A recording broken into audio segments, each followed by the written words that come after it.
Hey smart people, so you are welcome here to this channel that's NEET निकेतन।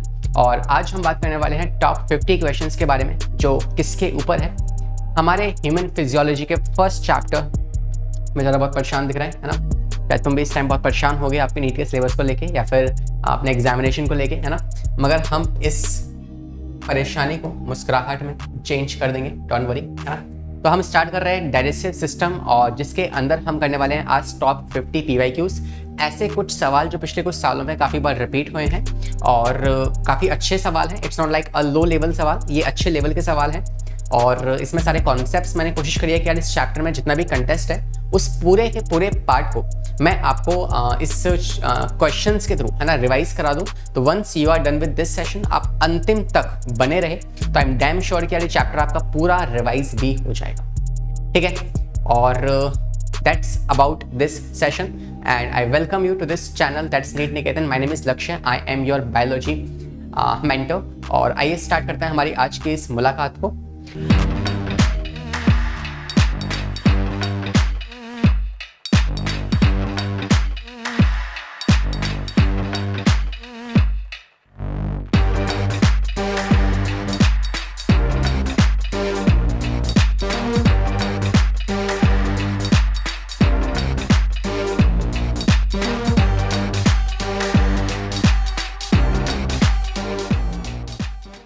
तो अगर मैं सबसे पहले आपको बता दूं कि हमारे इस चैप्टर में हमें करना क्या क्या है, पढ़ना क्या क्या है, तो उसके बारे में जिक्र कर लेते हैं।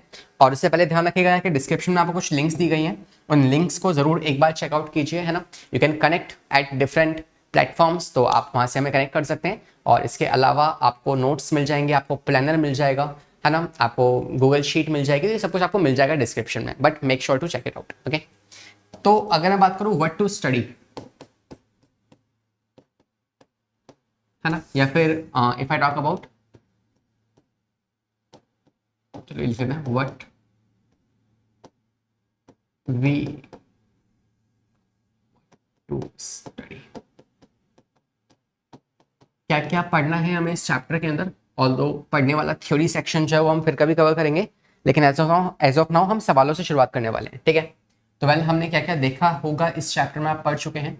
सबसे पहला पार्ट जो आपके पास रहा होगा इस चैप्टर में वो रहा होगा about human digestive system, human digestive system, ठीक है? इसमें आपने बात की होगी कि यार जो ह्यूमन डाइजेस्टिव सिस्टम होता है, इसमें हमने क्या सीखा? इसमें हमने देखा कि यार डाइजेशन का मतलब क्या होता है, डेफिनेशन ऑफ डाइजेशन। दूसरा आपने जाना कि यार इसमें जो खाना हम खा रहे हैं वो खाना डाइजेस्ट किस तरीके से होगा, है ना? और तीसरा फिर हमने देखा होगा यार खाना एब्जॉर्ब किस तरीके से होने वाला है, राइट? तो अगर मैं बात करें सबसे पहले वाले पार्ट की, तो इस फर्स्ट पार्ट में आपने सीखा होगा कि यार डाइजेशन का मतलब क्या होता है ना? तो I can say first thing that is meaning of digestion, और we can say definition, definition जानी होगी, राइट? दूसरा बात आपने पढ़ा होगा एलिमेंट्री कैनाल के बारे में, ठीक है, स्ट्रक्चर्स ऑफ एलिमेंट्री कैनाल। और तीसरा पार्ट जो आपने पढ़ा होगा यहाँ पे वो होगा आपके एसोसिएटेड ग्लैंड्स के बारे में, एसोसिएटेड ग्लैंड्स के बारे में। ये हमारे पास पहला पार्ट है इस चैप्टर का। दूसरे पार्ट की अगर मैं आपसे बात करूं तो सेकंड पार्ट जो इस चैप्टर में रहा होगा that was about digestion, digestion of food, ठीक है? डाइजेशन ऑफ फूड ये आपका दूसरा पार्ट रहा होगा, जहां आपने देखा होगा कि यार किस किस तरीके से हम फूड को डाइजेस्ट कर सकते हैं। तो भिन्न भिन्न प्रकार होते हैं हमारे पास। पहला हम कर सकते हैं फूड को digest by the mean of chemical way, right? Chemical digestion हम कर सकते हैं। दूसरा मैकेनिकल डाइजेशन हम कर सकते हैं, है ना? मेहनत वाला काम खाने का, है ना? खाने का काम भी एक बहुत मेहनत का काम होता है। आप एक गाय को देखोगे, गाय हमेशा हम ऐसे ऐसे करती रहती है ना, तो अपने मैकेनिकल डाइजेशन का ज़्यादा इस्तेमाल कर रही है। फिर उसकी बॉडी के अंदर जाके केमिकल डाइजेशन बाद में शुरू होगा, बट पहले मैकेनिकल डाइजेशन होगा। और इसके अलावा तीसरा क्या है? Hormonal control, hormonal control of digestion. तो ये भी काफ़ी इंपॉर्टेंट बन जाता है, ठीक है? काफ़ी इंपॉर्टेंट बन जाता है बिकॉज इसमें हार्मोन्स का इस्तेमाल हो रहा है, मतलब कि इसमें हम एंजाइम्स का इस्तेमाल करने वाले हैं। केमिकल में खैर आपके एंजाइम्स इस्तेमाल होंगे, यहाँ पे कुछ हार्मोन्स इस्तेमाल होने वाले हैं, जैसे आपके कोलेसिस्टोकाइनिन हो गया, सिक्रेटिन हो गया, ये दो हार्मोन्स काफ़ी इंपॉर्टेंट है। केमिकलाइजेशन में आपकी कौन सी क्या चीज इंपॉर्टेंट है, एंजाइम्स इंपॉर्टेंट है। Make sure to remember this thing कि यार अगर कोई एक एंजाइम भी आपकी बॉडी में काम नहीं कर रहा है ढंग से, तो उसकी वजह से बॉडी के अलग अलग पार्ट्स में बहुत ज़्यादा बीमारियां हो सकती हैं, कोई डिसऑर्डर हो सकता है, या फिर बॉडी भी फंक्शन करना प्रॉपरली फंक्शनिंग को रोक सकती है। ठीक है, तो enzymes are very much important, है ना। इसके अलावा तीसरा सेक्शन जो हमने इस चैप्टर में डिस्कस किया होगा दैट वाज क्या पढ़ा इसके अलावा आपने, इसके अलावा आपने पढ़ा होगा आपके डिसऑर्डर्स के बारे में कि डाइजेस्टिव सिस्टम में कौन कौन से डिसऑर्डर्स होते हैं। ठीक है, डिसऑर्डर्स के अलावा आपने ये भी जाना होगा कि एब्जॉर्प्शन किस तरीके से होता है। एक बार खाना होता क्या है वो जान लिया, खाने को कैसे डाइजेस्ट करते हैं वो देख लिया, अब हम देखेंगे खाने को एब्जॉर्ब कैसे करते हैं। तो एब्जॉर्प्शन, ठीक है, एब्जॉर्प्शन ऑफ फूड।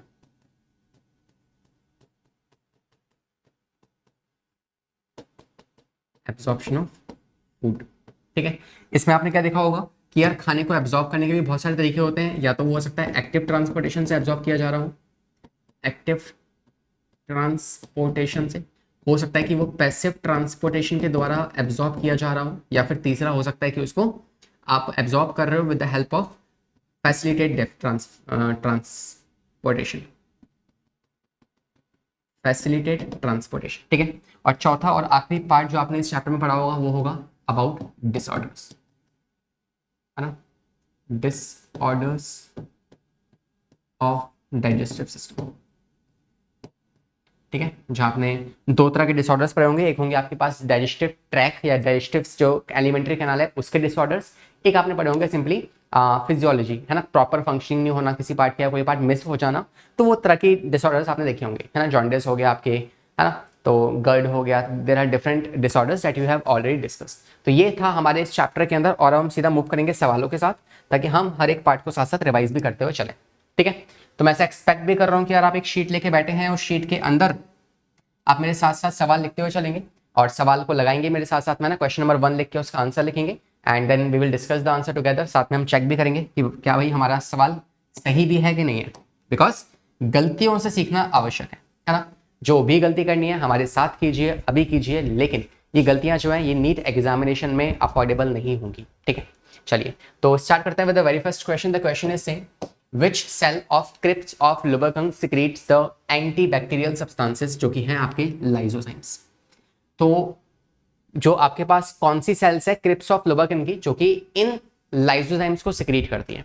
तो give some time to the question, think about it, will discuss the answer together. तो आई थिंक आपने क्वेश्चन को पॉज किया होगा, वीडियो को पॉज किया होगा और देखा होगा इसका जवाब क्या होता है ना। मैं आपको बता दूं कि यार हमारे इंटेस्टाइन के अंदर आपको दो चीजें देखने को मिल जाएंगी, एक होंगे आपके ये crypts of lubricant, crypts of lubricant, ठीक है, और एक होगा ब्रुनर्स ग्लैंड। ये दो चीजें पाई जाती हैं आपके इंटेस्टाइनल जो इंटेस्टाइनल ग्लैंड है उसमें ये दो चीजें पाई जाएंगी आपको। एक्चुअली मैं ये डिस्कशन कहाँ पे कर रहा हूँ, ये कहाँ होता है हमारी बॉडी के अंदर, तो फिर रिमेंबर तो हमारी इंटेस्टाइन के अंदर ना ऐसे विलाई पाई जाती है, दीज आर द इनफोल्डिंग्स, है ना। इन विलाई के बीच में ये वाला जो पोर्शन है, दिस पर्टिकुलर पोर्शन, या मैं यहां बना लेता हूँ, ये वाला जो पोर्शन है, this portion is called as what, crypts of Lieberkuhn.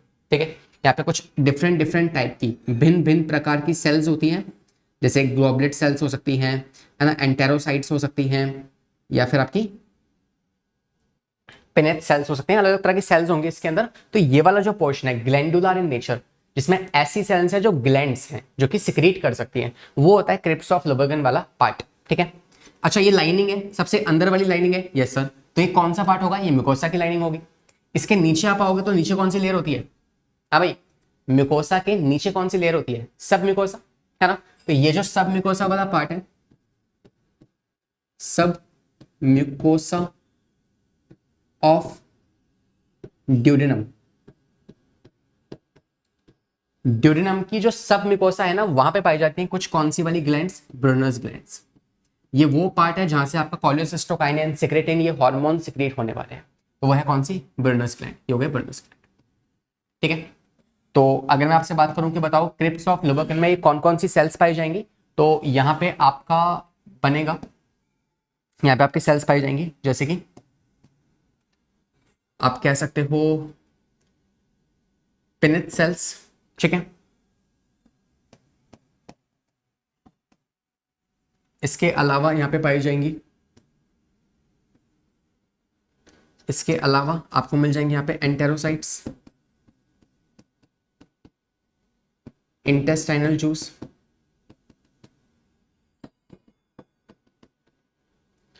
ठीक है, गॉबलेट सेल्स, ठीक है, एंटेरो क्रोमो ये कुछ तरह की सेल्स हैं जो आपको यहाँ पे मिक्सचर इनका मिल जाएगा। तो सवाल कुछ ऐसा ही था कि बताओ लाइसोजाइम जो है वो कौन सी सेल सिक्रीट करती हैं। तो जो आपकी पिनेट सेल्स हैं ये लाइसोजाइम सिक्रीट करती हैं इस वाले पार्ट में से, ताकि वो बैक्टीरिया को मार सके। तो आई थिंक ये सेक्शन आपको रिवाइज हो गया है and the correct answer is pinnate cells, है ना। इसके अलावा जाइमोगन सेल्स कहाँ पाई जाती हैं, आपको याद हो तो स्टमक के अंदर। स्टमक के अंदर जो गैस्ट्रिक ग्लैंड है वहां पे होती है आपकी जाइमोगन सेल। दूसरा नाम क्या है जाइमोगन सेल्स का, पेप्टिक सेल्स, या फिर आपके आप कह सकते हो चीफ सेल्स, है ना। चीफ सेल्स, जाइमोगन सेल्स या फिर पेप्टिक सेल्स, ओके। तो जो पेप्सिनोजन सिक्रीट करेंगी, कफर सेल्स आपको पता है लिवर के अंदर पाए जाते हैं, और ये आपका आर्जेंटेफिन सेल्स जो है ये आपका सेरोटोनिन बनाने में इस्तेमाल होता है, जो कि आपकी गैस्ट्रिक मूवमेंट करवाता है, ठीक है। सेरोटोनिन क्या करवाएगा, गैस्ट्रिक मूवमेंट, गैस्ट्रिक मूवमेंट, ठीक है। तो ये ग्लैंड्स आपके किस चीज के, ये आपके स्टमक की ग्लैंड्स हैं। इकलौती ऐसी ग्लैंड जो कि आपके इंटेस्टाइन के ड्यूडेनम वाले पार्ट में पाई जाएंगी, वो कौन सी है, वो है आपकी पिनेट सेल, जो कि लाइसोजाइम सिक्रीट करने वाली है। ये हो गया इस सवाल का जवाब जो नीट 2017 में आया हुआ था, ठीक है। तो काफी कुछ जाना, हर एक कॉन्सेप्ट इसके पीछे का जान लिया हमने कि भाई आपकी जो इंटेस्टाइनल ग्लैंड्स है उनमें क्या क्या होता है, ये हमने देखी है, ठीक है। इंटेस्टाइनल ग्लैंड का क्या सिक्रेशन है वो हमने यहाँ पे देख चुके हैं, ओके। चलिए आते हैं अगले सवाल पे। Question number 2 is telling you which of the following option best represents the enzyme composition of pancreatic juice. Pancreatic juice में क्या क्या होता है पहले आपको ये पता होना चाहिए, पहला सवाल, ठीक है। और फिर हम उसके अकॉर्डिंगली आंसर मैच कर लेंगे क्या क्या होता है इसके अंदर, है ना। तो अगर मैं आपको बताऊं कि भाई पेनक्रियाटिक जूस में क्या क्या होता है तो आप क्या कहेंगे, आई थिंक आप क्वेश्चन को अटेम्प्ट दे रहे हैं, है ना। ट्रिप्सिनोजन, ठीक है, trypsinogen, chymotrypsin, trypsinogen, chymotrypsin, lipase, है ना, पेनक्रियाटिक लाइपेस,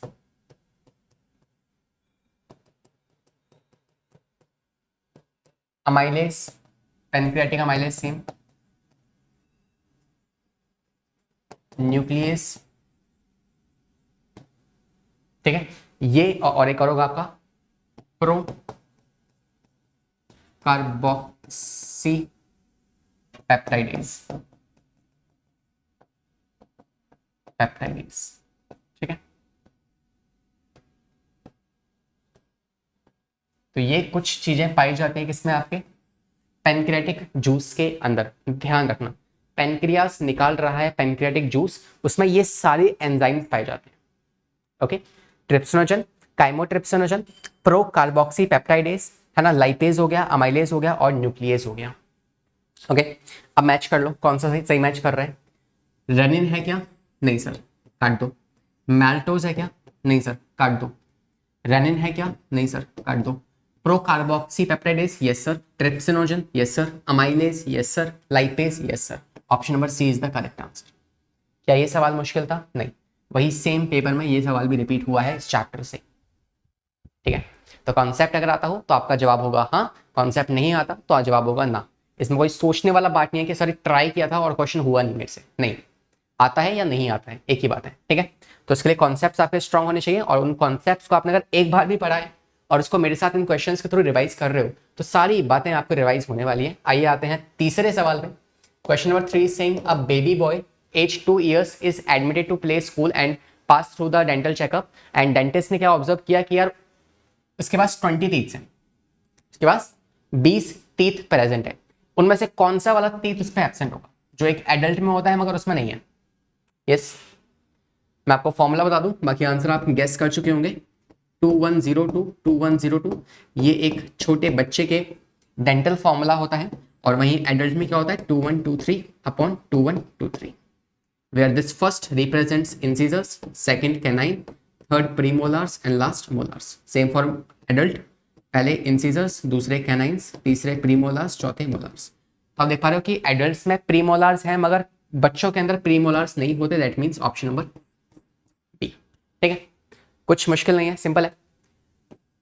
फोर्थ सवाल पे आते हैं, कह रहा है which hormone do stimulates the production of pancreatic juice and bicarbonate.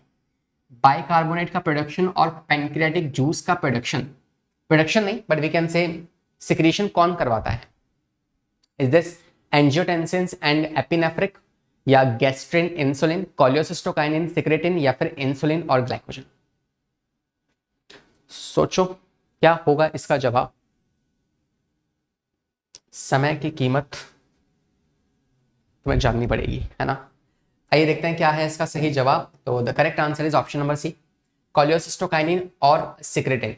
Secretin जो होता है ये एक्चुअली में किस पे एक्ट करता है? ये जाके एक्ट करता है एक्नाई पे। सर ये एक्नाई क्या है? तो आपको पता है ना, पैनक्रियाज ना एक्चुअली एक मिक्सोक्राइन ग्लैंड है। पैनक्रियाज क्या है? एक मिक्सोक्राइन ग्लैंड है, मिक्सोक्राइन या फिर हेट्रोक्राइन ग्लैंड है, जिसके पास एंडोक्राइन वाला पार्ट भी है और एक्सोक्राइन वाला पार्ट भी है। एक्सोक्राइन वाला पार्ट 98% होता है और सिर्फ 2% एंडोक्राइन वाला पार्ट है ना। एंडोक्राइन वाला कौन सा पार्ट है? वो है आइसलेट्स ऑफ लैंगरहैंस। ठीक है, बाकी एक्नाई जो है वो एक्सो वाला पार्ट है। तो एक्सो वाले पार्ट पे कौन काम करेगा? सिक्रेटिन। ठीक है, जहां से पैनक्रियाटिक जूस निकलेगा।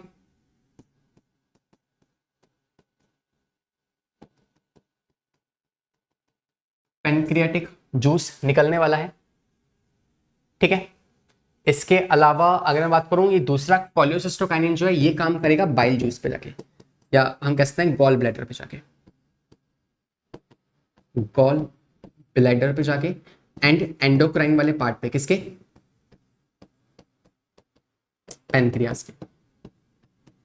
ठीक है, तो ये उस पे काम करेगा और सिक्रेटिन जो है वो एक्सोक्राइन वाले पार्ट पे काम करेगा। इस तरीके से क्या होगा? इस तरीके से पैनक्रियाटिक जूस और बाइकार्बोनेट कौन निकालेगा? ये एक्सोक्राइन वाला पार्ट। ठीक है, और एंडोक्राइन वाला पार्ट बाइल जूस निकाल देगा और पैनक्रियाटिक जूस बाहर निकाल देगा। तो इस तरीके से ये दोनों हार्मोन्स जो है ये सबसे इंपॉर्टेंट हो जाते हैं किसमें? आपके डाइजेस्टिव सिस्टम के अंदर। इसलिए मैंने स्टार्टिंग में लिखा भी था, देखो हार्मोनल कंट्रोल। इसमें कौन से दो हार्मोन्स हैं? कोलियोसिस्टोकाइनिन एंड सिक्रेटिन। ठीक है, ये दो हार्मोन्स काफी इंपॉर्टेंट है हमारे पूरे डाइजेस्टिव ट्रैक के अंदर। ठीक है, आते हैं नेक्स्ट सवाल पे, फिफ्थ क्वेश्चन पे आते हैं। फिफ्थ क्वेश्चन आपसे कह रहा है which of the following guards the opening of hepatopancreatic duct into the duodenum. ये एक अच्छा सवाल है, इसमें डायग्रामेटिकल रिप्रेजेंटेशन आपको आनी चाहिए। अगर डायग्रामेटिकल रिप्रेजेंटेशन नहीं आती है तो सवाल करना फिर नामुमकिन है। ठीक है, देखो आपको इसके लिए प्रॉपर आपके पैनक्रियास की लोकेशन क्या होती है, कौन कौन सी डक्ट्स निकल रहे होते हैं, ये सब पता होना चाहिए। तो मान लो this is what we have pancreas. कहीं या पहले काम करते हैं लिवर बना लेते हैं यहाँ पे। तो ये मान लो लिवर है, दो लोब्स होते हैं आप जानते हैं ना। ये होगा इसका राइट हेपेटिक लोब, ये होगा लेफ्ट हेपेटिक लोब। ठीक है, इस हेपेटिक लोब से आपकी आ रही होती है डक्ट, ये आएगी राइट हेपेटिक डक्ट, ये आएगी लेफ्ट हेपेटिक डक्ट। ये आपकी राइट वाले पोर्शन में आके एंटर कर जाएगी। This is what, this is right hepatic duct, ये होगी लेफ्ट हेपेटिक डक्ट।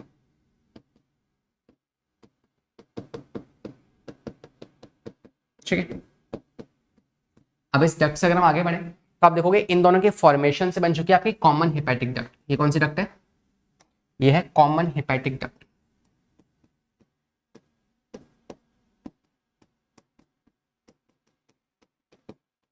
ये हो गई कॉमन हेपेटिक डक्ट। ठीक है, अब ये कॉमन हेपेटिक डक्ट है और इसी के बगल में पाया जाएगा इस तरीके से एक गॉल ब्लैडर नाम का स्ट्रक्चर। इस गॉल ब्लैडर से निकलने वाली जो डक्ट है उस डक्ट को आप कहते हो सिस्टिक डक्ट। क्या नाम है? Cystic duct. और ये सिस्टिक डक्ट जाके मिल जाएगी कॉमन हेपेटिक डक्ट में और ये बना के फॉर्म कर देंगे इस तरीके से एक common duct, and this is the common duct. इसे कहते हैं bile duct, common bile duct, common bile duct. ठीक है, ओके। नीचे कहीं हमारा वेट कर रहा है कौन? पेनक्रियास। इस पेनक्रियास में भी क्या होंगी? कुछ दो तरह की डक्ट्स होते हैं, duct of Wirsung and duct of Santorini. एक तो होगी मेन डक्ट, एक होगी दूसरी वाली जो कि होगी डक्ट ऑफ सर्टोरिनी। तो ये वाली जो डक्ट जा रही है, दिस इज, जो यहां से आ रही है, this is duct of Wirsung, और ये जो दूसरी वाली डक्ट है, this duct is called as duct of Santorini. ठीक है, और ये सब कुछ ओपन होता है अल्टीमेटली किसमें? आपके सी शेप ऑर्गन में, जो कि इंटेस्टाइन का सबसे पहला वाला पार्ट होगा जो स्टमक से ऊपर से आ रहा है, and this particular portion is what we call duodenum. ठीक है, ये जो है ये क्या है? ड्यूडेनम। ठीक है, और यहाँ पे जिस पोर्शन पे ये ओपन हो रहे हैं, यहाँ पे डक्ट ऑफ विट्सिंग जो है, ये डक्ट ऑफ विट्सिंग मिल जाएगी इस वाली डक्ट के साथ। ये जो डक्ट है ना, ये वाली डक्ट, ये जाके इसके साथ मिल जाती है इस तरीके से, है ना। और ये वाली जो ऊपर वाली डक्ट है, डक्ट ऑफ सर्टोरिनी, ये अकेली ओपन हो जाएगी, जिसके अंदर क्या है? पेनक्रियाटिक जूस है। और नीचे वाली डक्ट जो कि इस वाली डक्ट से कॉमन बाइल डक्ट, और ये होगी कौन सी? Pancreatic duct. इन दोनों के मिलने से बने तो इस वाली डक्ट को आप कहते हो हेपाटो पेनक्रियाटिक डक्ट, हेपाटो पेनक्रियाटिक डक्ट। ठीक है, तो ये हेपेटिक और पेनक्रियास के दोनों से मिलके बनी है ना। यहाँ से आ रही थी पेनक्रियाटिक डक्ट, यहाँ से आ रही थी हेपेटिक डक्ट, दोनों ने मिलाया और क्या बन गई? हेपेटो पेनक्रियाटिक डक्ट यहाँ पे बन चुकी है। और फिर फाइनली ये ओपन हो जाएगी किसमें? It will open into the duodenum, and इसमें यहाँ पे एक स्पिंचर लगा होगा, that sphincter is called as sphincter of Oddi, sphincter of Oddi. और इसको ये जो लोकेशन है जहां पे ये स्पिंचर लगा हुआ है, that location is called as ampulla of Vater, ampulla of Vater. ठीक है, तो ये सारे पार्ट हैं हमारे इस प्रॉपर स्ट्रक्चर के, जो कि आपके लिवर के आसपास का पार्ट है। इससे एक्स्ट्रा कुछ नहीं जानना आपको, लेकिन अगर ये सारे पार्ट पता है तो नथिंग कैन स्टॉप यू, है ना। तो अगर हम यहाँ पे सवाल पे आने, सवाल हमारे लिए बेहद ही आसान है। कह रहा है कि हेपेटो पेनक्रियाटिक डक्ट जिस गार्ड से, जिस स्पिंचर से वो ब्लॉक हो रखी है, वो कौन सा स्पिंचर है? That is sphincter of ODI. आगे आंसर ऑप्शन नंबर बी। ठीक है, लेकिन पीछे का कॉन्सेप्ट समझना भी जरूरी था, वो हमने यहाँ पे समझ लिया है। ओके, आते हैं अगले सवाल पे। तो 6th क्वेश्चन आपसे कह रहा है, in the stomach gastric acid is secreted by. Stomach के अंदर जो गैस्ट्रिक एसिड है उसे कौन बनाता है? तो आप दीजिए इसको एक बार, give it a shot and then will discuss the answer together. देखो भाई, मैं आपको बता दूं कि गैस्ट्रिक जूस जो है, it is produce by gastric gland. Gastric gland आपको पता है क्या होती है? मान लो अगर ये स्टमक है, तो स्टमक के अंदर इस तरीके से ऐसे रुगे होते हैं, और इन जो ये जो रुगे बने हैं, इन रुगों के अगर मैं जूम इन करता हूं, तो मान लो ये एक रुगा है, तो इस रुगा के अंदर यहाँ पे कुछ आपकी सेल्स पाई जाएंगी। जैसे सेम इंटेस्टाइनल ग्लैंड्स में थी ना, वैसी कुछ सेम यहाँ पे भी आपकी ग्लैंड्स, छोटी छोटी सेल्स पाई जाएंगी। वो सेल्स सिक्रेटरी इन नेचर है, जो कि क्या बना रही है? गैस्ट्रिक जूस बना रही है। ठीक है, तो यहाँ मैं कहूंगा कि वो कौन कौन सी सेल्स है उसकी बात कर लेते हैं। सबसे पहली सेल आपको मिलेगी जो कि होगी म्यूकस नेक सेल्स, म्यूकस नेक सेल। दूसरी सेल जो आपको यहां पे मिलेंगी वो होंगी आपकी पैराइटल सेल्स, जिसको आप ऑक्जेंटिक सेल्स भी कहते हो।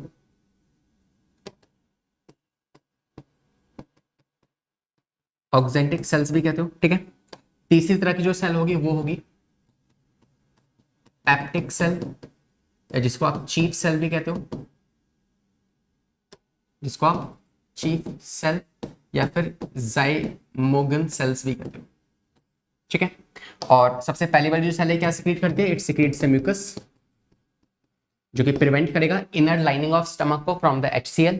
दूसरा पैराइटल सेल्स जो है ये रिलीज करते हैं HCl and castle intrinsic factor, castle intrinsic factor. ठीक है, और ये जो कासल इंट्रिंसिक फैक्टर है, दिस इज द फैक्टर जो कि हेल्प करता है absorption of vitamin B12। Vitamin B12 जो है ये आपके सोर्स आपके खाने में आपको मिलेगा, अब जब आप उसे खाओगे, जैसे ऑरेंज आपने खाया, ऑरेंज में क्या है आपका विटामिन B12 है। अब उसे खाने के बाद क्या होगा कि बॉडी के अंदर अगर ये नहीं होगा कासल इंट्रिंसिक फैक्टर, तो बॉडी उसे एब्जॉर्ब ही नहीं कर पाएगी, है ना। और अगर विटामिन B12 एब्जॉर्ब नहीं हुआ तो इन दैट केस आपकी आरबीसीज मैच्योर नहीं हो पाएंगी, because vitamin B12 is important for maturation of RBCs, और आरबीसीज मैच्योर नहीं हो पाएंगी तो कमी हो जाएगी बॉडी में आरबीसीज की, and that is how the person will be suffering from pernicious anaemia. And pernicious anaemia और नॉर्मल एनीमिया में डिफरेंस क्या है? पर्निशियस एनीमिया फेटल होता है, इससे डेथ भी हो सकती है, नॉर्मल एनीमिया से डेथ नहीं होती है, ठीक है। तो ये सारी कहानी आपस में लिंक्ड है। और तीसरा पार्ट जो है वो है पेप्टिक सेल्स, चीफ सेल्स या जाइमोगन सेल्स, और ये सिक्रीट करते हैं पेप्सिनोजन, पेप्सिनोजन एंड रेनिन ठीक है। तो ये हो गया इसके पीछे का कॉन्सेप्ट। अगर हम इस सवाल पे आ जाए तो हम कहेंगे यार गैस्ट्रिक एसिड बनाने वाले कौन है? वो है आपके पैराइटल सेल्स, जिसे आप एक और नाम से जानते हो विच इज ऑक्जेंटिक सेल्स, ठीक है। This is the correct answer. Peptic cells क्या होते हैं? वो वाले सेल्स हैं, चीफ सेल्स, जो पेप्सिनोजन बनाएंगे, ठीक है। एसिडिक सेल्स हो गए, और गैस्ट्रिक सिक्रेटिंग सेल्स जो है ये आपके जी सेल्स होते हैं, जी सेल्स, जो कि इन सेल्स के मल्टीप्लिकेशन के लिए इंपॉर्टेंट है, ठीक है। 7th क्वेश्चन पे आते हैं। क्वेश्चन नंबर 7 आपसे कह रहे थे enzyme that is not present in succus entericus. सवाल नंबर 1, सवाल नंबर 1, क्या होता है सुकस इंटेरिकस? सुकस इंटेरिकस कुछ नहीं है, ये बस दूसरा नाम है किसके? इंटेस्टाइनल जूस का। Intestinal juice. अब उसके लिए आपको पता होना चाहिए कि यार इंटेस्टाइनल जूस के अंदर कौन कौन से एंजाइम्स पाए जाते हैं, तो ये साथ में लिखते हैं। सबसे पहला एंजाइम आपको यहाँ जो मिलेगा वो होगा एंटेरोकाइनेस। इसके अलावा यहाँ आपको मिलेंगे माल्टेज एंजाइम है ना, इसलिए लैक्टेज, है ना, माल्टेज, लैक्टेज, गैलेक्टेज। इसके अलावा लिमिट,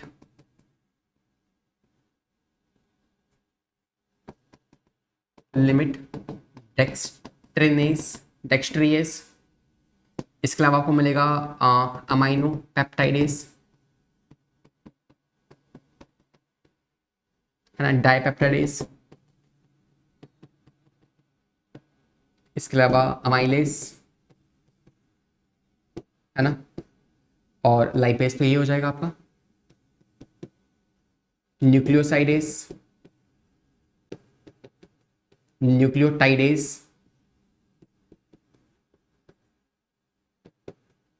ये सारे के सारे एंजाइम्स कहाँ मिलने वाले हैं? यू विल सी, ये सभी एंजाइम्स की लिस्ट जो है आपको मिल जाएगी इंटेस्टाइनल जूस के अंदर, ठीक है।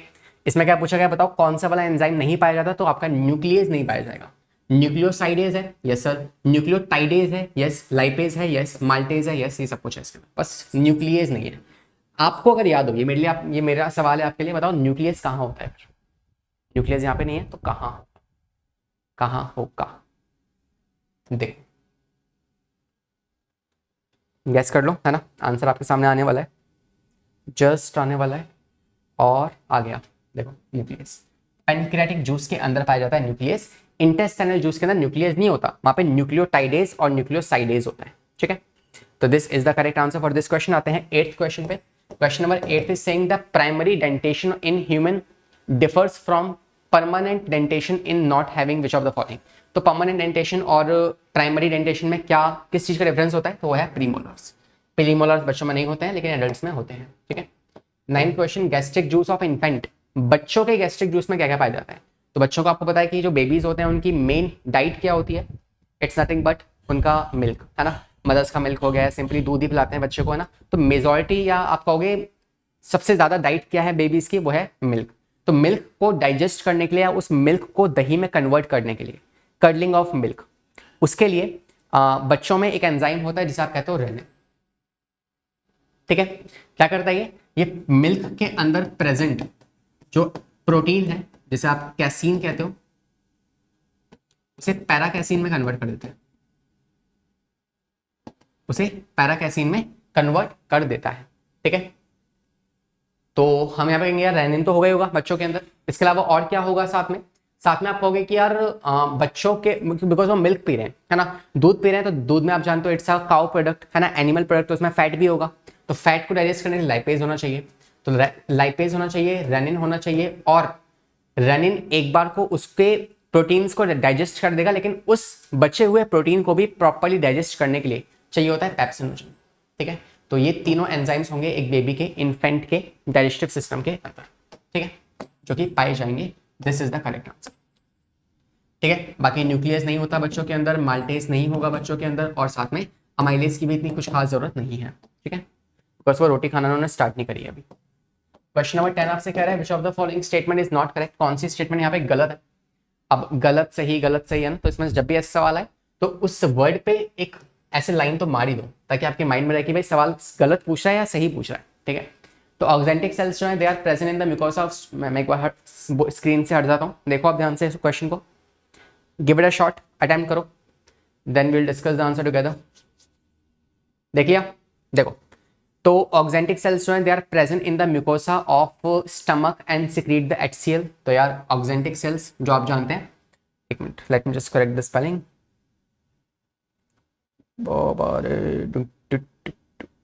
डम डम डुबा डुबा, किधर गया, गायब हो गया, गायब।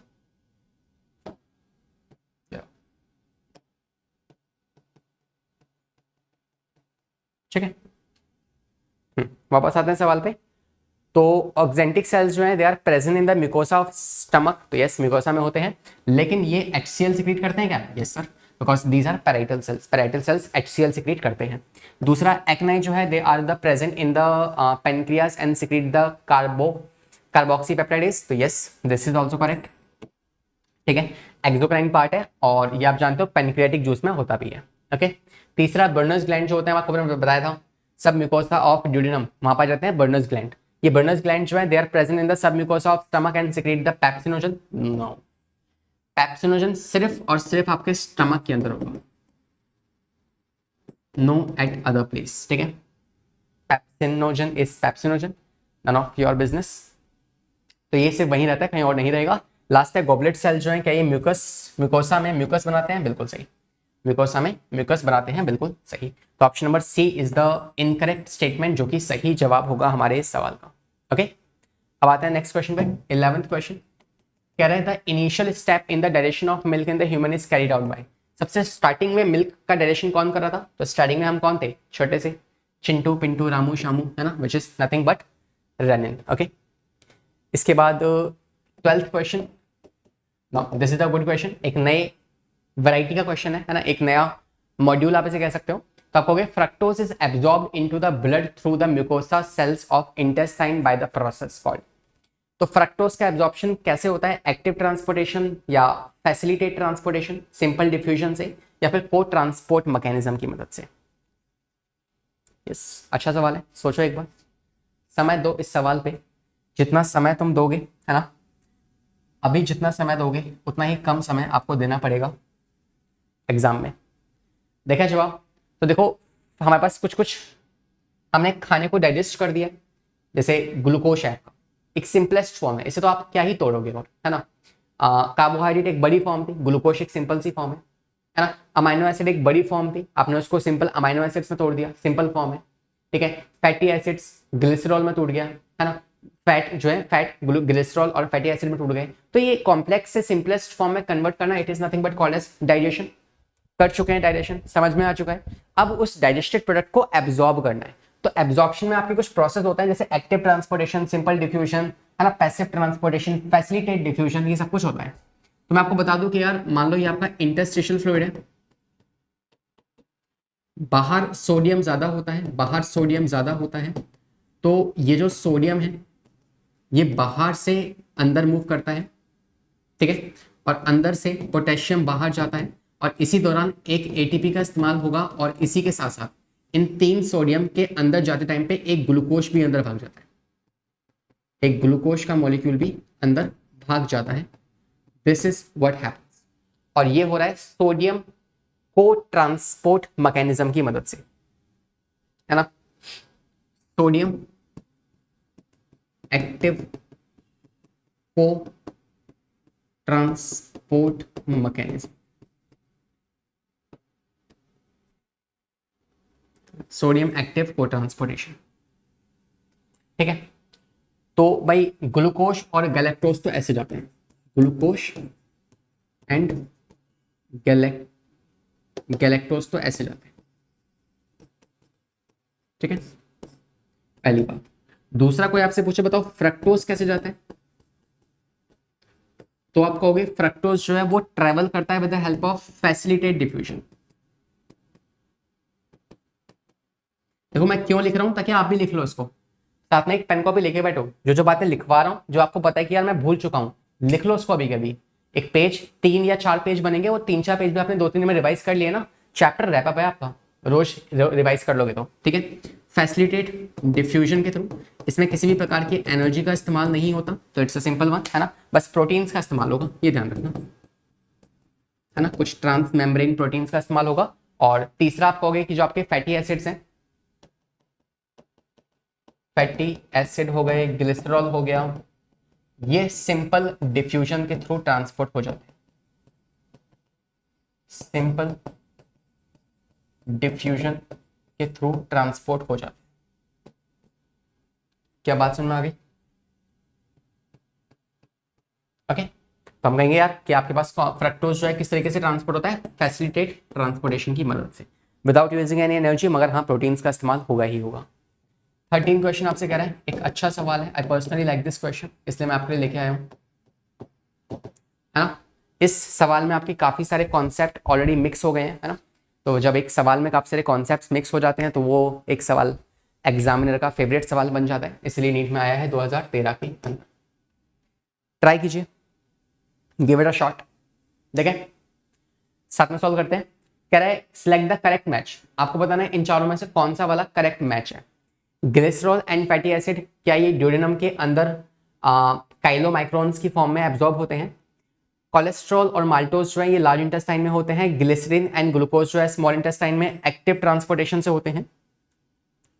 ग्लाइसिन क्या है, ग्लाइसिन इज एक अमाइनो एसिड है, अमाइनो एसिड। और लास्ट फ्रक्टोज और सोडियम जो है ये पैसिव ट्रांसपोर्टेशन से स्मॉल इंटेस्टाइन में एब्जॉर्ब होते हैं। ये 4 ऑप्शन है, ठीक है, सोच लो इसके बारे में, जितना है ना वाइड आप सोच सकते हो, जितना इनटू आउटसाइड आप जा सकते हो, हर एक बात सोचो और इसका सही आंसर मैं बताऊंगा आपको। साथ में सॉल्व करते हैं। फ्रक्टोज की बात करें, फ्रक्टोज मैंने आपको जैसे भी बताया, it moves with the help of facilitate diffusion, यहाँ पैसिव लिखा हुआ है तो रॉन्ग हो गया, गलत है। आपको पता है सोडियम वैसे भी आपके एक्टिव से करता है, पैसिव से नहीं करता, तो ये हटा दो। दूसरा अगर मैं आपको बात करूं ग्लिसरॉल और फैटी एसिड, इसको समझो ये क्या कह रहा है। ग्लिसरॉल और फैटी एसिड की बात करें तो देखो ग्लिसरॉल करेगा सिंपल डिफ्यूजन से, लेकिन जो फैटी एसिड है ये कैसे मूव करते हैं। तो मान लो आपके पास एक कोई फैट है, फैट का मॉलिक्यूल है, फैट मॉलिक्यूल जो होता है जनरली हाइड्रोफोबिक होता है। कैसा होता है, हाइड्रोफोबिक, है ना, डरता है किससे, पानी से, तो बेचारा ये पानी से डरता है, ठीक है। इसके अलावा मैं आपसे बात करूं, अगर मान लो इस फैट के अलावा कुछ और होता, जैसे कि ग्लिसरॉल, या मैं कहूं है ना, जैसे मैं आपसे बात करूं ग्लिसरॉल होता, वही लिख लेते हैं, है ना, फॉस्फेट होता, ऐसा कुछ अगर होता, ठीक है, ऐसा कुछ अगर होता तो इन दैट केस ये करते क्या है, ये जो आपके एक ना ऐसे मिसल्स की फॉर्मेशन कर लेते हैं,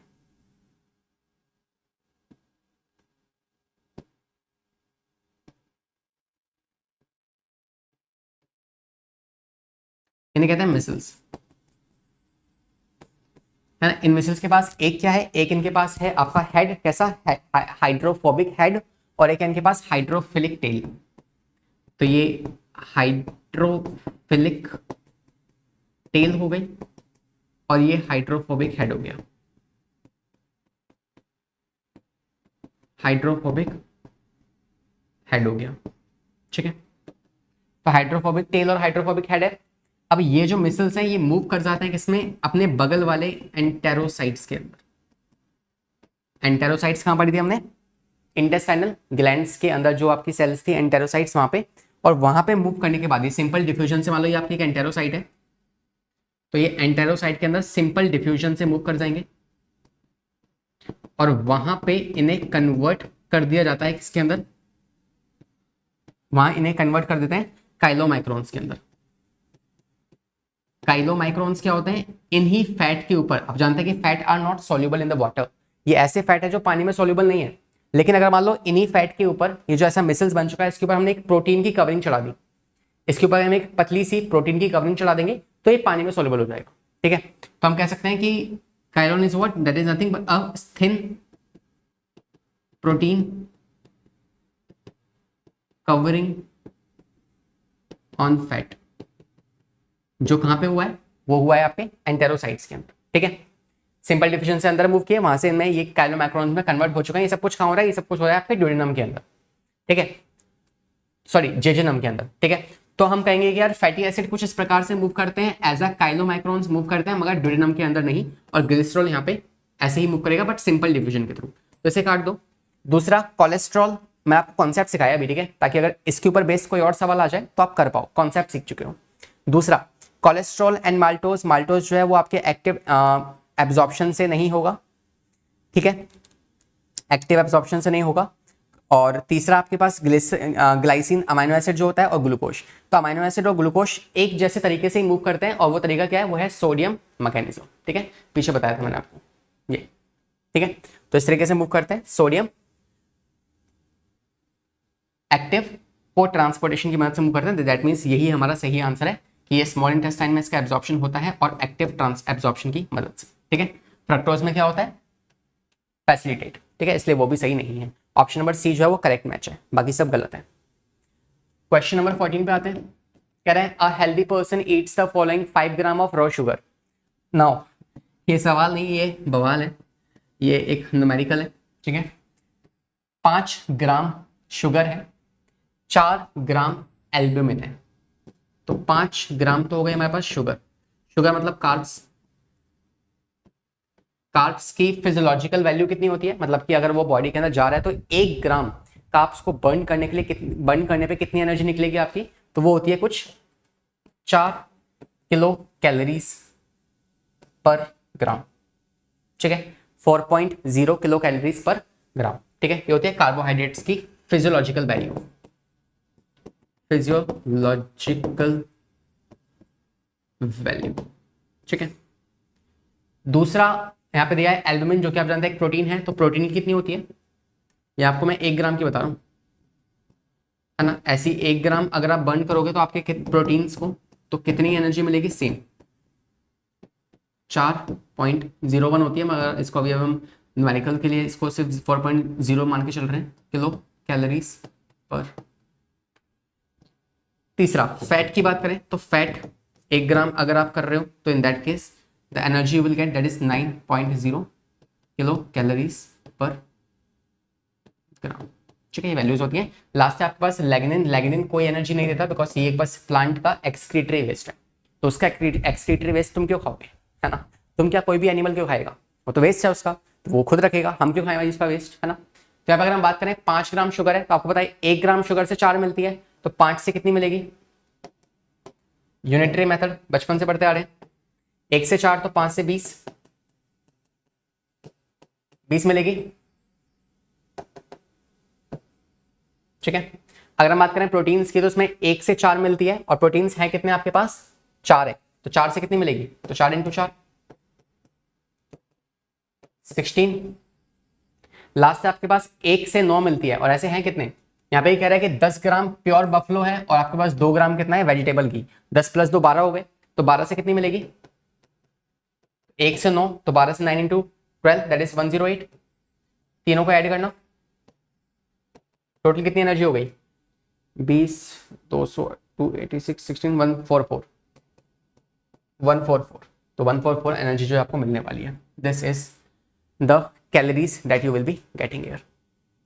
समझ में आ गया, समझ में आ गया। ठीक है, अगले सवाल पे आते हैं। नेक्स्ट क्वेश्चन है 15th क्वेश्चन, थोड़ा सा हम स्लो चल रहे हैं बट अब थोड़ी सी स्पीड बढ़ाते हैं। ठीक है, 15th question is saying which enzymes are likely to act on the baked potato. Baked potato पे अगर आपने कोई आलू खाया तो आपकी बॉडी में कैसे डाइजेशन होगा, तो आपको पता है सबसे पहले माउथ में क्या होगा, कार्बोहाइड्रेट्स का डाइजेशन होगा।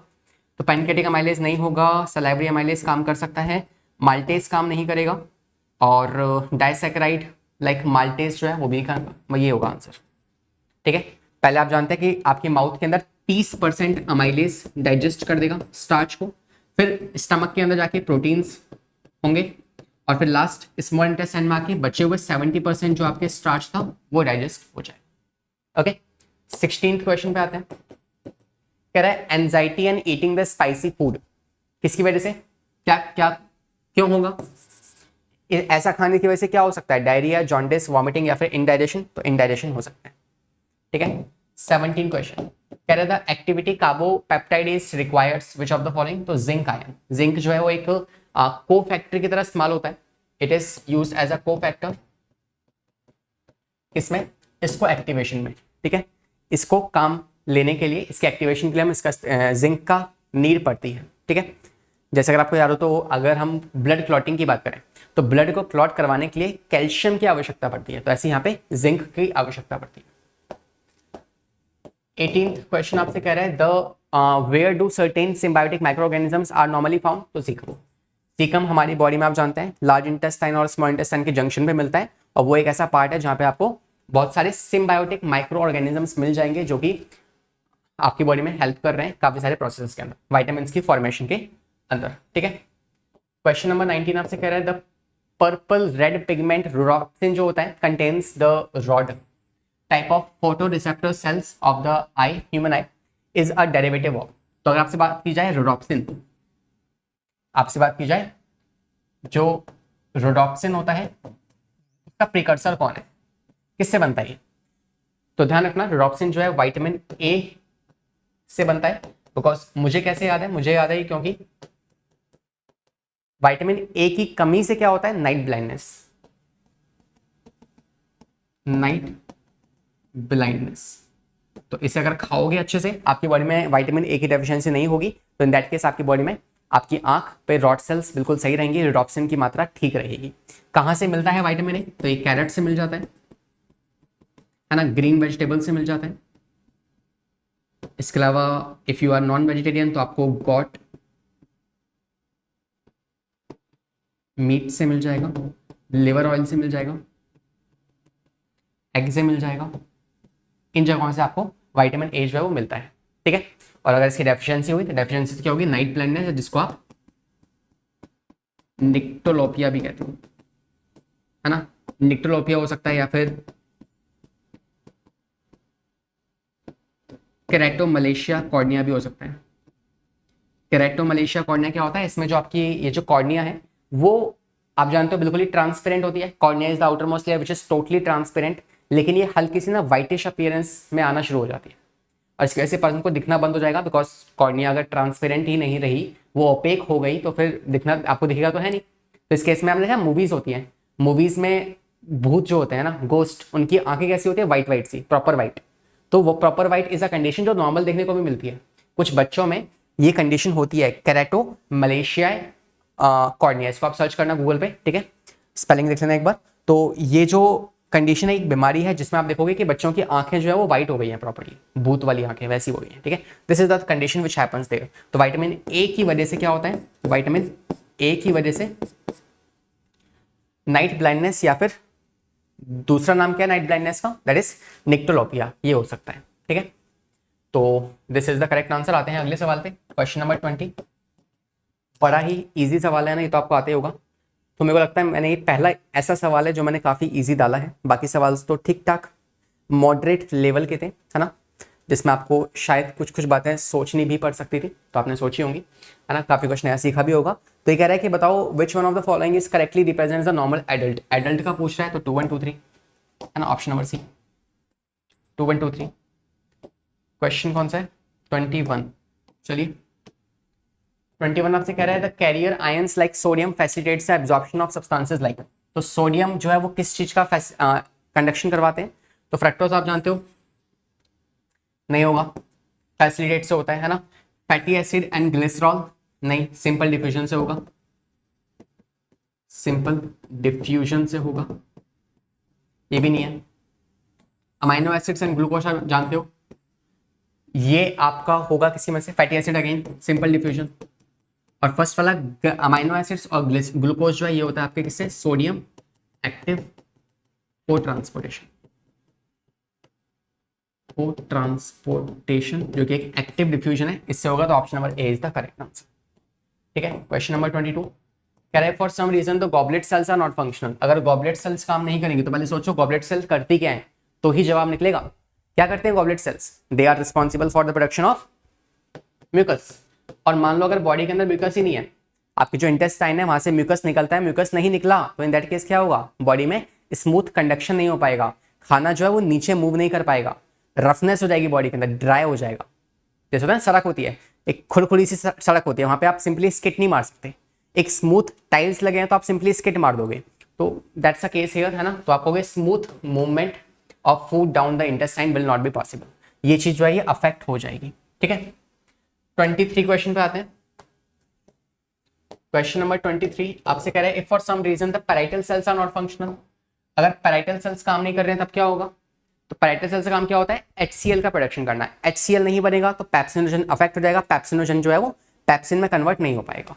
तो क्या होगा? The pancreatic enzymes specially the trypsin and lipase will not work efficiently, या फिर the pH of the stomach will fall abruptly, या स्टेप्सिन जो है ये इफेक्टिवली काम नहीं करेगा, फिर proteins will not be adequately hydrolysed and pepsin जो है वो पेप्सिनोजन में या फिर प्रोटीन्स को पेप्टोज में तोड़ नहीं पाएगा। तो यही करेक्ट आंसर है ना। प्रोटीन्स का डाइजेशन अच्छे से नहीं होगा, क्योंकि आप जानते हैं पैराइटल सेल्स बनाती हैं HCl, और अगर HCl नहीं बना तो पेप्सिनोजन कन्वर्ट नहीं हो पाएगा पेप्सिन के अंदर, और इस कारण की वजह से आगे प्रोटीन्स का डाइजेशन भी नहीं हो पाएगा। ठीक है, 24th क्वेश्चन पे आते हैं। कह रहे हैं jaundice is a disorder of. Jaundice जो है वो एक्सक्रीटरी सिस्टम का डिसऑर्डर है, स्किन और आइज का है, डाइजेस्टिव सिस्टम का है, या फिर सर्कुलेटरी सिस्टम का? तो डाइजेस्टिव सिस्टम। क्या होता है जॉन्डिस के अंदर? जॉन्डिस में आप देखोगे यार कि जो आइज है एंड जो स्किन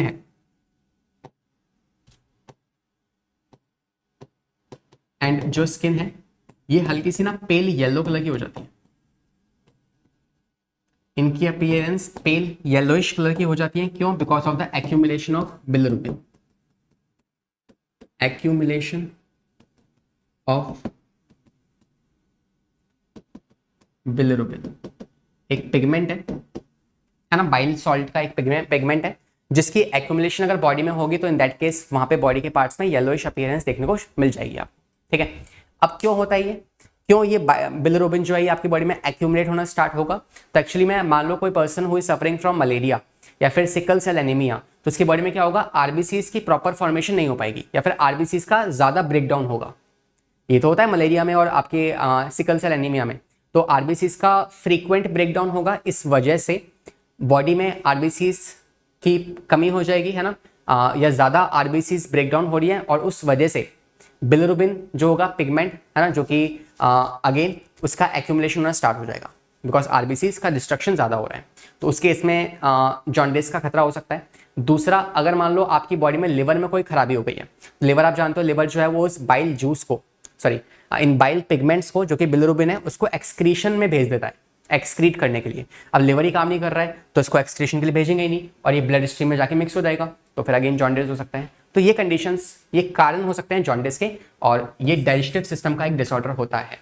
ओके, स्किन और आई देख के आंसर मत लगाना, बिकॉज ये स्किन और आई की प्रॉब्लम नहीं है। स्किन और आई में तो इसके इंपैक्ट दिख रहे हैं हमें। प्रॉब्लम किस चीज की है? ये प्रॉब्लम है डाइजेस्टिव सिस्टम की। ठीक है, प्रॉब्लम है डाइजेस्टिव सिस्टम की। आते हैं अगले सवाल पे। 25th क्वेश्चन आपसे कह रहा है breast feeding replace by less nutritive food. तो अगर एक बेबी को ब्रेस्ट फीडिंग नहीं दी जाए और उसे कम न्यूट्रिशन वाला मतलब मिल्क दिया जाए, तो इन दैट केस, और वो बच्चा 1 साल से भी कम का है, तो यार 1 साल सुनते ही आपके मन में आंसर क्या आना चाहिए? मरेस्मस। बिकॉज मरेस्मस एक ऐसी डिसीज है जो कि 1 साल से कम वाले बच्चों को होती है।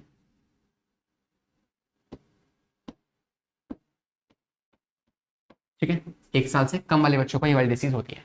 Have you seen the movie 3 idiots? देखी होगी ना। 3 इडियट्स में जो राजू होता है ना, जब वो तीनों फ्रेंड है ना, जो रेंचो है और फरहान और राजू, तीनों जाते हैं खाना खाने के लिए राजू के घर पे। अब उसकी मम्मी बताती है कि भाई सब्जी इतनी महंगी हो गई है, भिंडी इतने किलो हो गई है ना, पनीर इतने सोने की तरह से बिकेगा वो। तो उस टाइम पे ना उसके बगल में उसके फादर बैठे होते हैं, बैठे तो नहीं लेटे होते हैं वो, तो उनके फादर की जो हालत होती है ना, वैसी हालत हो जाती है एक छोटे से बच्चे की इस बीमारी के अंदर। ठीक है, कि बिल्कुल ही मैच स्टिक, बिल्कुल लकड़ी की जैसी बॉडी हो जाएगी, है ना, आंखें जो है वो धस जाएंगी अंदर की तरफ और बहुत पतली सी बॉडी, हड्डियां दिखना स्टार्ट हो जाएंगी। तो ऐसी कंडीशन हो जाती है एक बच्चे की, किसमें, मरासमस के अंदर। उनको मरासमस नहीं था, वो तो पैरालिसिस था उनको, तो है ना, मगर वैसी सी कंडीशन यहाँ पे हो जाती है बच्चों को, तो ये ध्यान रखना। ओके, 26 क्वेश्चन पे आते हैं। कह रहा है the young infant may be feeding entirely on mother's milk which is white in colour but the stools which infant passes is quite yellowish. तो ये तो वही बात है ना, कि गाय हरी घास खाती है लेकिन दूध सफेद देती है, क्यों? तो एक बच्चा जो है उसकी पॉटी कैसी होती है, तुम क्या जानो, है ना, ये केक बन गया, बट ये पॉटी है। तो बच्चे की पॉटी कैसी होती है, ये होती है आपकी you can say yellowish colour की, है ना, अपनी, छोड़ो गंदी बात, ठीक है। तो येलोइश कलर की जो है स्टूल्स होंगे एक बेबी के, लेकिन वो बच्चा तो सिर्फ मिल्क पी रहा है, सिर्फ सफेद दूध पी रहा है। एक बच्चे की डाइट क्या होती है, सिर्फ मिल्क होता है, तो उसकी येलो कलर की पॉटी कहां से आ रही है? तो you will say this is the, इसके पीछे कारण क्या है? इसके पीछे कारण है वही सेम बिलिरुबिन नाम का पिगमेंट, जो कि अगेन येलोइश कलर देता है किसको? फीसिस को, है ना, पॉटी को। We can say yellowish appearance is just because of the bile pigment, ठीक है, जो कि बाइल जूस में प्रेजेंट होता है। आते हैं 27 क्वेश्चन पे। कह रहा है which one of the following statement is true regarding the digestion and absorption of food in human. तो खाने का डाइजेशन और एब्जॉर्प्शन में कौन सी बात यहाँ पे सही है? सही है ये आपको बताना है ना, कौन सी बात सही है आपको ये बताना है। देखिए आंसर, कह रहा है fructose and amino acids are absorbed in the intestinal mucus with the help of carrier like sodium. तो फ्रक्टोज क्या सोडियम की मदद से ये एब्जॉर्ब होता है? नहीं। दूसरा, काइलोमाइक्रोन्स जो है यार, ये स्मॉल लिपोप्रोटीन्स स्ट्रक्चर्स है। लिपो मतलब क्या होता है? फैट, प्रोटीन्स मतलब प्रोटीन्स। तो आपको पता है कि फैट के ऊपर जब आप प्रोटीन की लेयर चढ़ा दोगे तो उसे क्या कहते हो? उसे आप कहते हो काइलोमाइक्रोन्स, है ना। And the transport from the blood capillaries, no, ये गलत है। ये ब्लड कैपिलरीज नहीं, ये लैक्टियल्स की मदद से ट्रांसपोर्ट किए जाते हैं। ब्लड कैपिलरीज इनको लेने से मना कर देती है, ठीक है। तो ये भी स्टेटमेंट गलत हो गई। नेक्स्ट, 60% स्टार्च जो होता है वो हाइड्रोलाइज होता है स्लाइवरी अमाइलेज से माउथ के अंदर, नहीं, सिर्फ 30% होता है, बाकी 70% आपके इंटेस्टाइन में होगा, तो ये भी गलत है। और लास्ट है ऑक्जेंटिक सेल्स जो है ये सिक्रीट करते हैं पेप्सिनोजन को। क्या ये सिक्रीट करते हैं पेप्सिनोजन को? तो ये भी गलत है, ये भी गलत है, ये भी गलत है, दिस इज रॉन्ग। फर्स्ट, अच्छा फर्स्ट वाला क्या है? Fructose and amino acids are absorbed through intestinal mucosa and help in the carrier ions like sodium. हाँ ये सही है यार।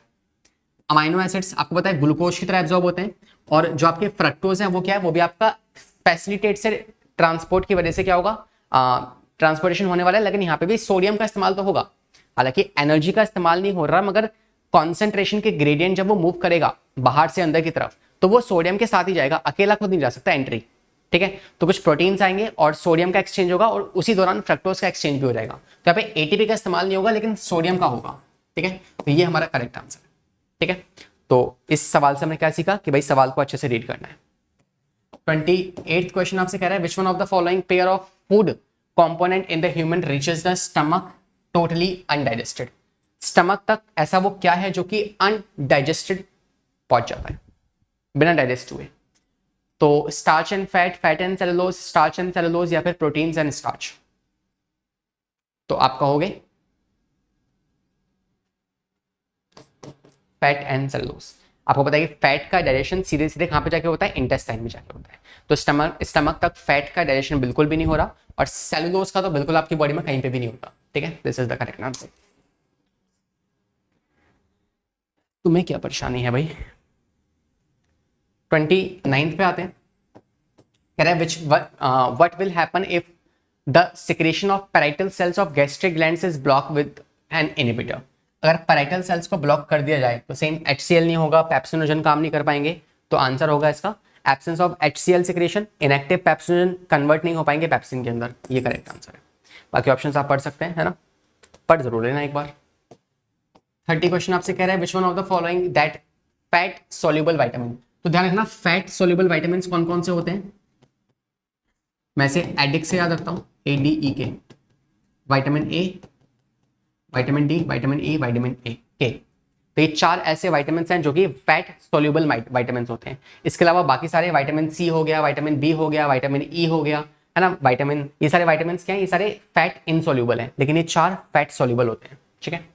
तो रेटिनॉल जो है ये आपका आएगा विटामिन ए, और कोलामेनाइन जो होता है ये आपका विटामिन B12 होता है, विटामिन B12।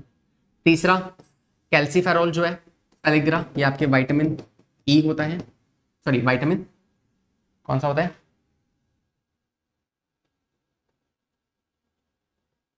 कौन सा होता है, I think pellagra is vitamin E क्या, आई मीन डाउट है ना, एक बार थोड़ा सा डाउट है, इसको देखते हैं अभी। और स्कर्वे जो है विटामिन सी होता है।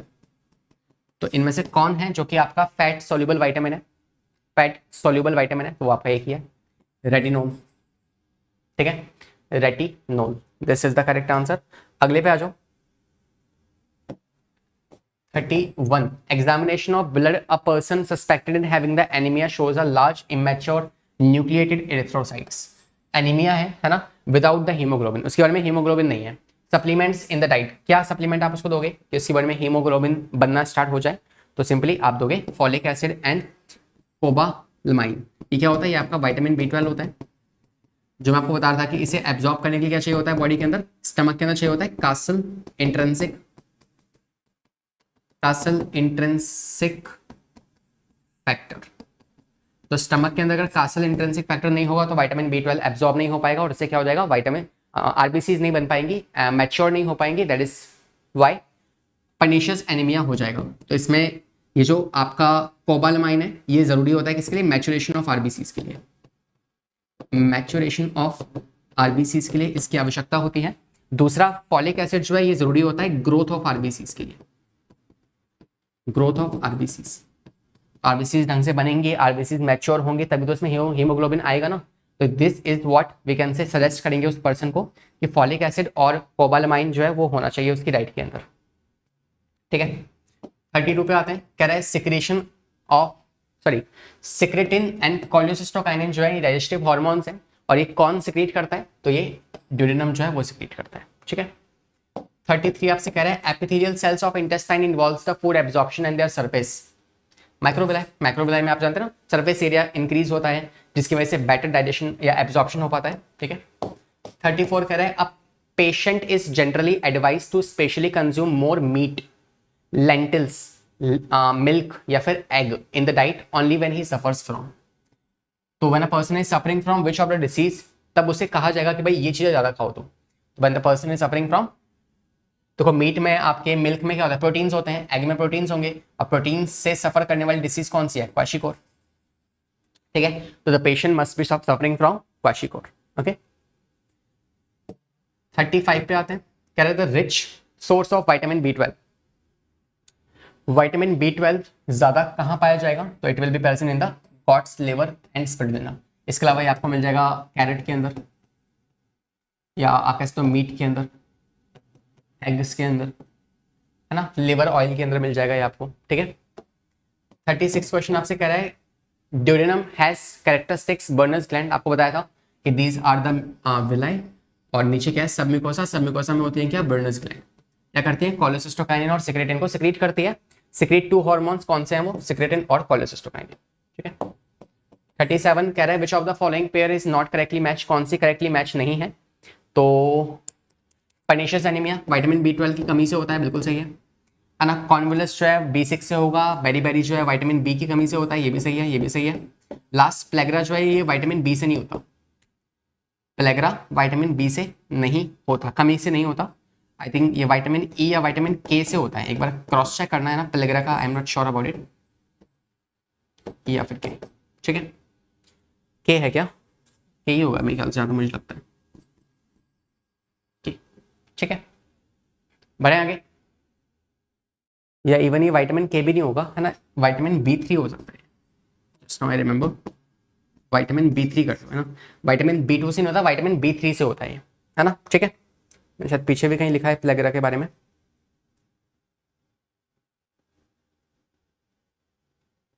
It's not vitamin E।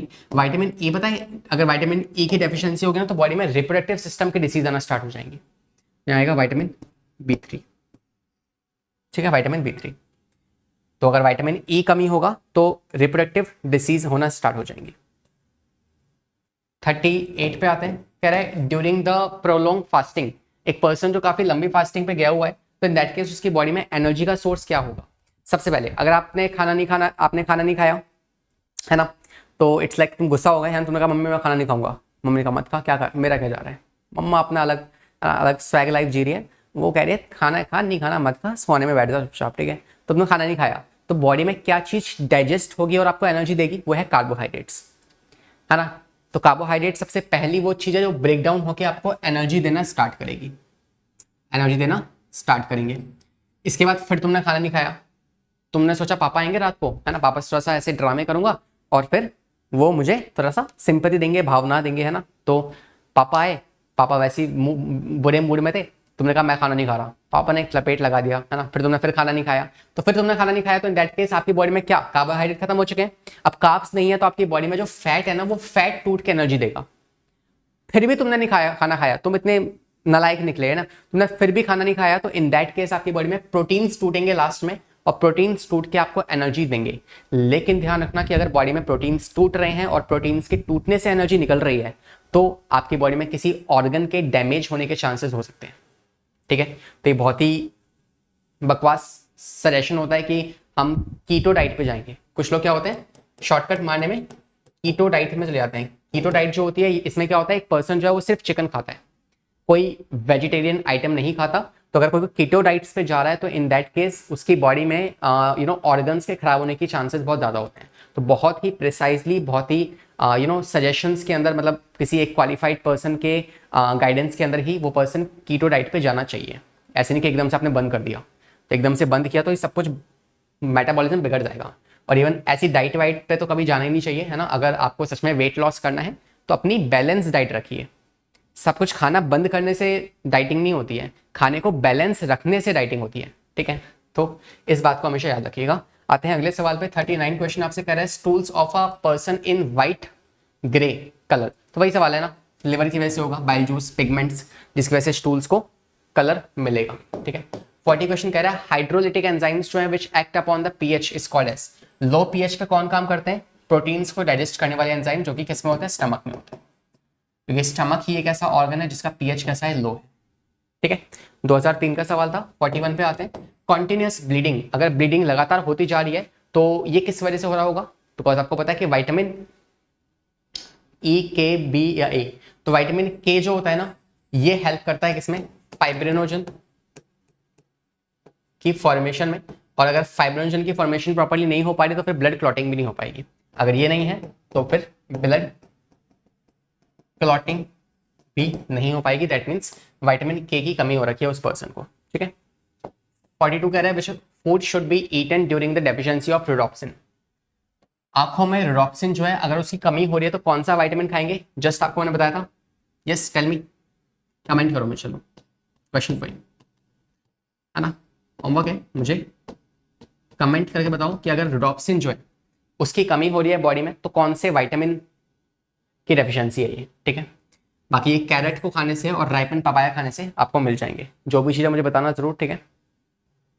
और अब आते हैं 43 क्वेश्चन पे। कह रहा है mammals milk is digested by the action of. Mammals का जो मिल्क है वो डाइजेस्ट करते हैं with the action of rennin, ठीक है। मिल्क की बात हो रही है, कैसीन होता है, कैसीन को पैराकैसीन में कन्वर्ट कर देंगे। 44 क्वेश्चन कह रहा है which part of the body secretes the hormone secretin. Secretin को कौन सिक्रीट करता है, तो वही सेम ड्यूडेनम, ठीक है। सिक्रेटिन और कोलियोसिस्टोकाइनिन के लिए अगेन मैं वापस से बता दूं आपको, बर्नर्स ग्लैंड जो कि कहाँ होते हैं, आपके ड्यूडेनम में होते हैं, इंटेस्टाइन की, ठीक है, वहां से वो सिक्रेशन होता है और वो काफी इंपॉर्टेंट है। 45 कह रहा है अगेन बर्नर्स ग्लैंड जो है they are present in the duodenum, ठीक है, वहीं प्रेजेंट होते हैं। 46 कह रहा है layers of cells that secretes the enamel of the tooth. आपको पता है अगर ये एक टूथ है तो इसमें आउटर कवरिंग जो होती है, this outer covering is what, enamel. ये आपकी बॉडी का सबसे हार्डेस्ट पार्ट है, इवन बोन से भी ज्यादा हार्ड। इसे बनाने वाली कौन सी सेल्स हैं, तो इसे बनाने वाली सेल्स हैं आपकी अमीलोब्लास्ट, ठीक है, आपने पढ़ा होगा in the chapter. 48th question पे आते हैं, 47 सॉरी। कह रहा है इनवर्टिब्रेट्स में लैक्टियल्स जो हैं दे आर फाउंड। लैक्टियल्स कहाँ मिलेंगे, lacteals is a part of small intestine, और स्मॉल इंटेस्टाइन का इन चारों में से एक ही पार्ट है, वो है इलियम। तो इलियम में पाई जाएंगी आपकी लैक्टियल्स, ठीक है, जो कि फैट को फैट ग्लोब्यूल्स को रिसीव करती है, एब्जॉर्प्शन में हेल्प करती है। ठीक है, 48 कह रहा है इन पेनक्रियाज इज रिमूव्ड, पेनक्रियाज ही हटा दिया पूरा का पूरा। तो पेनक्रियाज में कौन कौन से एंजाइम्स थे अगर आपको याद हो तो लिखवाया था यार, ऐसे मत बोलो। सबसे स्टार्टिंग हमने यहीं से शुरुआत की थी, है ना। ये सारे एंजाइम्स क्या है, पेनक्रियाज के अंदर के एंजाइम्स है। तो उसमें आप देख पा रहे हो लाइपेज भी है, तो मतलब फैट डाइजेस्ट नहीं हो पाएगा। इसमें अमाइलेज भी है, मतलब स्टार्च कार्बोहाइड्रेट डाइजेस्ट नहीं हो पाएंगे। ट्रिप्सिन भी है, मतलब प्रोटीन डाइजेस्ट नहीं हो पाएगा। तो अगर पेनक्रियाटिक जूस नहीं रहा, पेनक्रियाज नहीं रहा, तो बॉडी में कुछ भी डाइजेस्ट नहीं हो पाएगा, कंप्लीटली डाइजेस्ट नहीं हो पाएगा। तो मतलब ऑल ऑफ दीज। ठीक है, 49 कह रहा है पेलेग्रा जो है this is the disease cause by which deficiency. तो विटामिन B3 जिसे आप नियासिन या फिर नार्कोनिक एसिड भी कहते हो, इसकी डेफिशिएंसी की वजह से आपको किसी पर्सन को पेलेग्रा हो जाता है। ठीक है, और लास्ट है कफर सेल्स कहाँ पाए जाते हैं। 50 क्वेश्चन हमारा आखिरी सवाल आज की मुलाकात का। तो आपको पता है कि लिवर में पाए जाते हैं कफर सेल्स, जो कि WBC जो कि हेल्प करते हैं, है ना, इन द इम्यून सिस्टम। ठीक है, तो these are kind of macrophages. ठीक है, तो we have done all the questions of this chapter, जहाँ पे हमने 50 क्वेश्चंस लगाए हैं, अलग अलग एस्पेक्ट्स के, अलग अलग थॉट प्रोसेस आपका लगा होगा, है ना। इस चैप्टर के वेरिएंट क्वेश्चंस हमने ले लिए हैं, है ना, और कोई बेबी लेवल सवाल नहीं थे, अच्छे लेवल के सवाल थे, है ना। अगर आपको ये आते हैं तो that means you are well prepared for your exam. मतलब इस चैप्टर में से आपकी अच्छी प्रिपरेशन है, अच्छी कमांड है, तो ऐसी सवाल लगाते रहिए, है ना। और इसका आपको वन शॉट देखना होगा तो आप सिंपली सर्च कर सकते हैं on the YouTube Lakshya sir, and then simply my name, मतलब XYZ जो टॉपिक आपको पढ़ना है वो आप सर्च कर सकते हैं, या फिर आप नीट निकेतन के नाम से भी सर्च कर सकते हैं। ठीक है, तो डिस्क्रिप्शन में जाके देखो यार, कुछ कुछ आपको इंपॉर्टेंट लिंक्स मिलेंगी, और जो सवाल दिया है वो कमेंट करके बताना जरूर। मिलेंगे हमारी आने वाली मुलाकात में। पढ़ाई करते रहें, सेफ रहें, bye bye, take care. I wake up to a little bit of drool on my pillow, feel like it's gonna be a bad day. Yeah, I'm tired of shit, and the coffee ain't hit yet, damn ain't that great. I don't wanna go to work, cause my boss is a jerk.